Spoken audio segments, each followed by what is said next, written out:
என்னோட கையில் இருக்கிறது 1 ரூபி காயின் ஒன்று இருக்குது, அப்புறம் 2 ரூபி காயின் இருக்குது. ஸோ இதோட வேல்யூ அப்படின்னு பார்க்கும்போது ஆல்மோஸ்ட் 3 ரூபா மட்டும்தான் இந்தியாவில் நம்ம எங்கே போய் இது கொடுத்தாலும். பட் அப்படி இந்த ஒரு வெப்சைட்டுக்குள்ளே வந்தோம் அப்படின்னு பார்த்தீங்கன்னா இதோட மதிப்பே வேறு மாதிரி இருக்குது. பார்த்தீங்கன்னா இப்போ நம்ம அந்த 2 ரூபி பார்த்துங்களேன், சேம் அதே 2 ரூபி தான், இயர் மட்டும் வேறையாக இருக்குது. அந்தோட 2 ரூபியோட வேல்யூ பார்த்தீங்கன்னா 534 ரூபா. ஆல்மோஸ்ட் கிட்டத்தட்ட 3600 பேர் இந்த காயினை வாங்கியிருக்காங்க. அப்புறம் இந்த காயின் நம்ம வந்து ஆல்மோஸ்ட் பார்த்துருப்போம், பழைய காயின். ஸோ அந்த காயினுடைய ப்ரைஸும் பார்த்தீங்கன்னா 469 ரூபா. இதுவும் கிட்டத்தட்ட ஒரு 3600 பேர் வந்து வாங்கி ரேட்டிங் கொடுத்துருக்காங்க. அது எத்தனை பேர் ரேட்டிங் கொடுக்காம இருக்காங்க அப்படிங்கிற விஷயம் தெரியாது.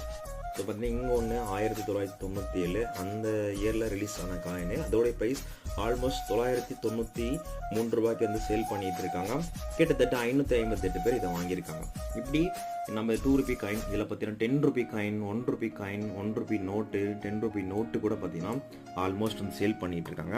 பட் இதை வந்து நம்ம இந்தியாவில் சேல் பண்ணலாமா அப்படின்னு கேட்டோம் அப்படின்னா கொஞ்சம் வாய்ப்பு குறைவு அப்படிங்கிற மாதிரி வந்து சொல்லிட்டு இருக்காங்க. பட் இந்த Etsy அப்படிங்கிற ஒரு வெப்சைட்டில் இந்த மாதிரி காயின்ஸு, அது மட்டும் இல்லாமல் பழைய நோட்டுகள் எல்லாமே சேல் பண்ணிகிட்டு இருக்காங்க. பட் இந்த மாதிரி நம்மளால் சேல் பண்ண முடியாது, ஆனால் இதை மற்ற நாட்டுக்கான நம்மளுடைய கரன்சி எடுத்து சேல் பண்ணிக்கிட்டு இருக்கான்.